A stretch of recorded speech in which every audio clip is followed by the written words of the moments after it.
बिस्मिल्लाहिर्रहमानिर्रहीम। पिछली वीडियो में हमने देखा कि हम एक बेसिक पोस्ट को किस तरह से न्यू पोस्ट को ऐड कर सकते हैं अपने ब्लॉग में, अपनी वेबसाइट में, और इस वीडियो में हम देखेंगे कि हम बेसिक फॉर्मेटिंग किस तरह से कर सकते हैं अपनी पोस्ट की। इस वक्त मैंने वर्डप्रेस में अपने अकाउंट को ओपन किया हुआ है और हम ऐड न्यू पोस्ट के ऑप्शन पर मौजूद हैं, जिसका जो टाइटल है मैं ऑलरेडी एंटर कर चुका हूँ। अच्छा, ज़्यादातर केसेस में ऐसा होता है कि आपको टेक्स्ट कहीं और से कॉपी करके पेस्ट करना होता है। फॉर एग्जांपल, आप वर्ड प्रोसेसिंग से जो है कुछ टेक्स्ट कॉपी कर रहे हैं और फिर आप उसे पेस्ट करने लगे हैं।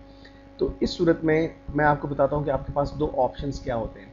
जब आप वर्ड से किसी टेक्स्ट को कॉपी करते हैं और पेस्ट करते हैं किसी भी दूसरे सॉफ्टवेयर में या किसी भी दूसरी एप्लीकेशन में, तो वो टेक्स्ट के साथ साथ बहुत सी फॉर्मेटिंग और बहुत से स्टाइल्स भी उसके साथ ही पेस्ट हो जाते हैं, जो कि अच्छी चीज़ नहीं है, बेहतर चीज़ नहीं है। बेहतर यह है कि हम अपने टेक्स्ट को अपनी मर्ज़ी के मुताबिक उसी एप्लीकेशन में रहते हुए फॉर्मेट करें। तो मैं आपको बताता हूँ कि आप किस तरह से टेक्स्ट को पेस्ट करते वक्त ये ऑप्शन यूज़ कर सकते हैं कि आप सिर्फ टेक्स्ट को, प्लेन टेक्स्ट कॉपी करें, ना कि उसकी फॉर्मेटिंग भी। इस ऑप्शन को अडॉप्ट करने के लिए आपको एक हिडन बटन को एक्टिव करना पड़ेगा। आपके पास इस वक्त जो एक बटन बार मौजूद है, जिसमें स्टैंडर्ड बटन मौजूद है, इसमें राइट मोस्ट साइड पे show hide kitchen sink button मौजूद है। अगर आप इसे क्लिक करते हैं तो आप देख रहे हैं कि बॉटम पे आपको एक और न्यू टूल बार जो है वो अवेलेबल हो गई है, और इसमें दो ऑप्शन मौजूद हैं कॉपी के हवाले से, पेस्ट एज प्लेन टेक्स्ट और पेस्ट फ्रॉम वर्ड। अगर आप माइक्रोसॉफ्ट वर्ड से कॉपी करके पेस्ट कर रहे हैं तो मैं आपको सजेस्ट करता हूं कि आप पेस्ट एज प्लेन टेक्स्ट के ऑप्शन को यूज़ करें। तो मैंने इस वक्त अपने पास एक डॉक्यूमेंट में कुछ टेक्स्ट जो है वो कॉपी करके रखा हुआ है। मैं इसे टाइप करके रखा हुआ, मैं इसे कॉपी करता हूँ और फिर मैं इसे पेस्ट कर दूंगा अपने पास अपनी नई पोस्ट में। लेकिन इस पोस्ट में ऐड करने से पहले, पेस्ट करने से पहले, मैं प्लेन टेक्स्ट को सिलेक्ट करता हूं, और जब मैं सिलेक्ट करता हूं तो मेरे पास एक बॉक्स अपीयर हो जाता है जहां पे मुझे बेसिकली अपना टेक्स्ट जो है वो इंसर्ट करना है। मैं जस्ट कंट्रोल वी प्रेस करूंगा, क्योंकि कंट्रोल वी जो है स्टैंडर्ड की है पूरी दुनिया में जो है ये पेस्ट करने के लिए। मैं कंट्रोल वी प्रेस करने के बाद इंसर्ट के बटन पर क्लिक करता हूँ, और जैसे ही मैंने इंसर्ट के बटन पर क्लिक किया, आप देखिए कि जो टेक्स्ट है वो सारा का सारा मेरे पास यहाँ पर मौजूद है, लेकिन ये टेक्स्ट बिल्कुल प्लेन फॉर्म में मौजूद है, यानी इसमें किसी किस्म की कोई फॉर्मेटिंग मौजूद नहीं है। अब हम देखते हैं कि हम स्टैंडर्ड या बेसिक फॉर्मेटिंग ऑप्शंस को किस तरह से यूज़ कर सकते हैं। आप में से जिन लोगों ने वर्ड प्रोसेसिंग में काम किया हुआ है, माइक्रोसॉफ्ट वर्ड में काम किया हुआ है, वो इनमें से बहुत से टेक्स्ट ऑप्शन, फॉर्मेटिंग ऑप्शन से बड़ी अच्छी तरह से वाकिफ़ होंगे। मसलन आपके पास एक ऑप्शन मौजूद है बोल्ड का। जिस टेक्स्ट को आप बोल्ड करना चाहते हैं, जस्ट सिंपली आप उसे सिलेक्ट कीजिए और बोल्ड के बटन पर क्लिक कर दीजिए। अगर आप बोल्ड ख़त्म करना चाहते हैं तो उसी टेक्स्ट को दोबारा आप सिलेक्ट करके और बोल्ड के बटन पर दोबारा क्लिक करें तो आपका जो है वो फॉर्मेटिंग ख़त्म हो जाएगी। लेकिन फॉर्मेटिंग को रिमूव करने के लिए एक और ऑप्शन जो आपको यहाँ पे गिवन है वो ये है कि आप फॉर्मेटिंग कर लीजिए और फिर बाद में आप डिसाइड करते हैं कि मैंने इस फॉर्मेटिंग को रिमूव करना है इसमें से, तो आप बजाइए कि उस टेक्स्ट को दोबारा सेलेक्ट करें, आपके पास रिमूव फॉर्मेटिंग का एक बटन मौजूद है जो कि किचन सिंक के बटन आपके जो टैब है उसमें मौजूद है। आप इसको सिलेक्ट कीजिए और सिलेक्ट करने के बाद आप उस तमाम टेक्स्ट को सिलेक्ट कर दें जिसकी फॉर्मेटिंग को आप रिमूव करना चाहते हैं। इस टेक्स्ट को सिलेक्ट करने के बाद आप रिमूव फॉर्मेटिंग के बटन को क्लिक कीजिए और आपकी वो फॉर्मेटिंग जो है वो रिमूव हो जाएगी। इसी तरह आपके पास इटैलिक और अंडरलाइन के ऑप्शन मौजूद हैं। आप किसी खास टेक्स्ट को इटैलिक करना चाहते हैं या अंडरलाइन करना चाहते हैं तो आप यहाँ से कर सकते हैं। उसके साथ साथ आपके पास दो किस्म की लिस्ट, यानी ऑर्डर्ड एंड अनऑर्डर्ड लिस्ट के ऑप्शन मौजूद हैं। ऑर्डर्ड लिस्ट के लिए मसलन अगर आप कोई लिस्ट बनाना चाहते हैं तो आप जस्ट एंटर प्रेस कीजिए और यहाँ से आप ऑर्डर लिस्ट बनाना चाहते हैं तो आप ऑर्डर लिस्ट के ऑप्शन को सिलेक्ट कर लें और आप टाइप करना शुरू कर दें, लिस्ट आइटम 1 और लिस्ट आइटम 2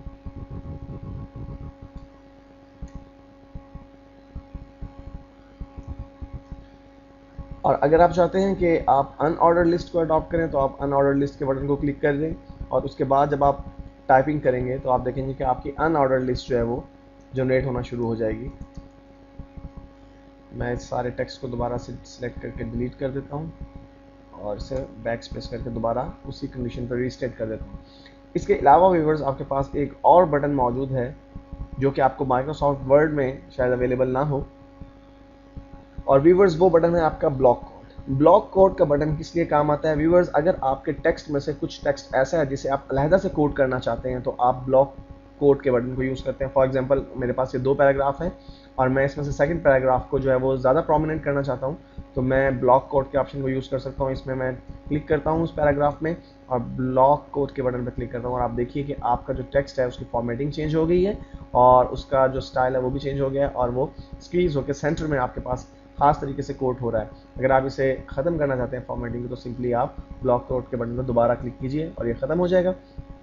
इसी तरह व्यूवर्स आपके पास टेक्स्ट की अलाइनमेंट है, 3 ऑप्शन आपके पास मौजूद हैं, सेंटर, राइट और लेफ्ट की अलाइनमेंट और उसके अलावा यहाँ पे जस्टिफाई की अलाइनमेंट भी मौजूद है। लेकिन मैं आपको सजेस्ट करता हूँ कि आप फॉर्म अलाइनमेंट यहाँ से टेक्स्ट की ना कीजिए। उसकी वजह यह है कि वर्डप्रेस में डिफरेंट थीम्स यूज़ होती हैं। इस वक्त करंटली हम जो थीम यूज़ कर रहे हैं व्यूवर्स वो 21 थीम है। ये थीम सपोर्ट करती है डिफरेंट आपके फॉर्मेटिंग की स्टाइल को, अलाइनमेंट्स के स्टाइल को, लेकिन बहुत सी थीम्स ऐसी हैं, हम आगे चल के देखेंगे कि थीम्स किस तरह से काम करती हैं। तो बहुत सी थीम्स यकीनी तौर पे ऐसी हैं जो कि आपके टेक्स्ट अलाइनमेंट को नहीं सपोर्ट करती, इसलिए मैं सजेस्ट करता हूं कि आप यहां से टेक्स्ट अलाइनमेंट को कंट्रोल ना कीजिए। व्यूअर्स एक और चीज़ जो है हमारे पास बड़ी काम के बटन हमारे पास मौजूद है वो है मोर टैग।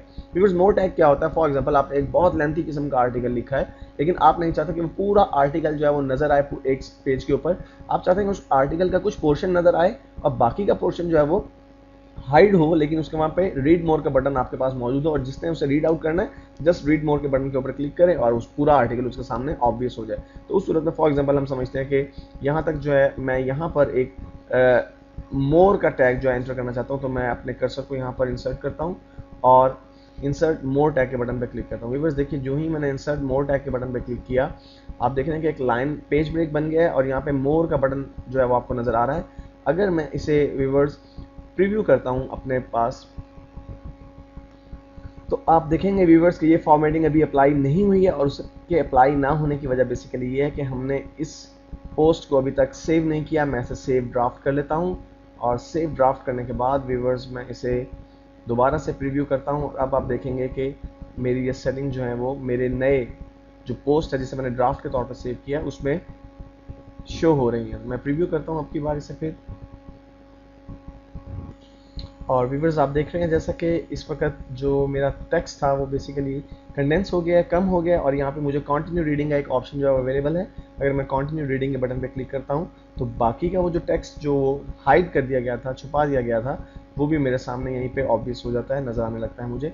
तो इस तरह से व्यूवर्स अगर हम एक बहुत बड़ा आर्टिकल लिख रहे हैं या बहुत बड़ा हमने जो है वो अपना पोस्ट बनाई है जिसमें बहुत से इमेजेस हैं, बहुत सी वीडियोस हैं, तो हम उस पूरी पोस्ट को बजाय ये कि एक ही पेज पर दिखाएं, हम उसको मोर टैग का इस्तेमाल करके थोड़ी सी जगह पर भी प्रेजेंट कर सकते हैं। और व्यूवर्स अगर आप इस मोर टैग को ख़त्म करना चाहते हैं तो इस मोर के बटन पर क्लिक कीजिए। आपका मोर टैग का बटन हाईलाइट है इस वक्त, आप इसे एक दफ़ा फिर क्लिक कर दीजिए और इसे हाईलाइट करके व्यूवर्स आप डिलीट के बटन को क्लिक कीजिए अपने कीबोर्ड पे से और आपका जो मोर टैग है वो यहाँ से डिलीट हो जाएगा। व्यूअर्स इसके अलावा भी आपके पास फॉर्मेटिंग के लिए बहुत से ऑप्शन यहाँ पर मौजूद हैं। मसलन यहाँ पे आपको जो है वो पैराग्राफ की फॉर्मेटिंग और आपकी हेडिंग्स की फॉर्मेटिंग के लिए जो है वो एक ऑप्शन अवेलेबल है। आप 6 किस्म की हेडिंग्स इंसर्ट कर सकते हैं। व्यूअर्स हेडिंग इस हवाले से बहुत इंपॉर्टेंट है कि जब आप कोई वेबसाइट बनाते हैं तो जब सर्च इंजन किसी वेबसाइट को सर्च आउट करता है तो हेडिंग्स को खास इंपॉर्टेंस दी जाती है। जो टेक्स्ट हेडिंग 1 में लिखा होगा वो सबसे इंपॉर्टेंट कंसीडर होगा, जो हेडिंग 2 में लिखा जाएगा वो सेकंड जो है नंबर पे इंपॉर्टेंट कंसीडर किया जाएगा। इसलिए हेडिंग्स का इस्तेमाल बहुत ज़रूरी है आपके ब्लॉग में, आपकी वेबसाइट में। तो आप यहाँ से जिस टेक्स्ट को आप जो है हेडिंग 1 बनाना चाहते हैं, फॉर एग्जांपल मैं यहाँ पे एक हेडिंग जनरेट करना चाहता हूँ तो मैं एंटर प्रेस करता हूँ और मैं यहाँ पे लिखता हूँ हेडिंग 1 और अगर मैं इसे हेडिंग 1 में कन्वर्ट करना चाहता हूँ तो जस्ट मैं इसमें कहीं पे भी कर्सर रख के मैं इस बटन में से व्यूअर्स में हेडिंग 1 को सिलेक्ट करता हूँ और बेसिकली ये हेडिंग 1 तमाम के तमाम टेक्स्ट को अप्लाई होगी और उसकी वजह ये है कि मैंने एंटर प्रेस नहीं किया, तो मैं कंट्रोल Z प्रेस करके दोबारा से इस फॉर्मेटिंग को जो है वो ख़त्म करता हूँ और एक मरतबा हेडिंग से पहले कर्सर रख के एंटर प्रेस करता हूँ। अब ये हेडिंग 1 जो है मेरा नया पैराग्राफ कंसीडर हो रहा है और अब मैं इसे हेडिंग 1 एलोकेट कर सकता हूँ। देखिए सिर्फ उसी टेक्स्ट को जो है वो हेडिंग 1 जो है वो फॉर्मेटिंग लगी है जिसके साथ कर्सर इस वक्त ब्लिंक कर रहा था। और अगर मैं इस फॉर्मेटिंग को ख़त्म करना चाहता हूँ तो मैं इस फॉर्मेटिंग को ख़त्म भी कर सकता हूँ। जस्ट यहाँ से मैं नॉर्मली इसको पैराग्राफ के तौर पर अगर सिलेक्ट कर दूँ तो ये फॉर्मेटिंग जो है इसकी वो ख़त्म होगी और अपनी पहली पोजीशन पे रीस्टेट हो जाएगा टेक्स्ट। मैं इसको बैक स्पेस की मदद से दोबारा उसी पोजीशन पे ले जाता हूँ। इसके अलावा व्यूअर्स आपके पास इंडेंशन के ऑप्शन मौजूद हैं, यानी किसी एक पैराग्राफ को आप खास तौर पे इंडेंट करना चाहते हैं। मसलन मैं यहाँ पे कुछ टेक्स्ट लिखता हूँ और इसकी इंडेंशन मैं चाहता हूँ, तो इस इंडेंशन के लिए मेरे पास यहाँ पे राइट इंडेंट, जितना इंडेंट मैं करना चाहता हूँ, और फिर लेफ्ट इंडेंट के ऑप्शन मौजूद हैं।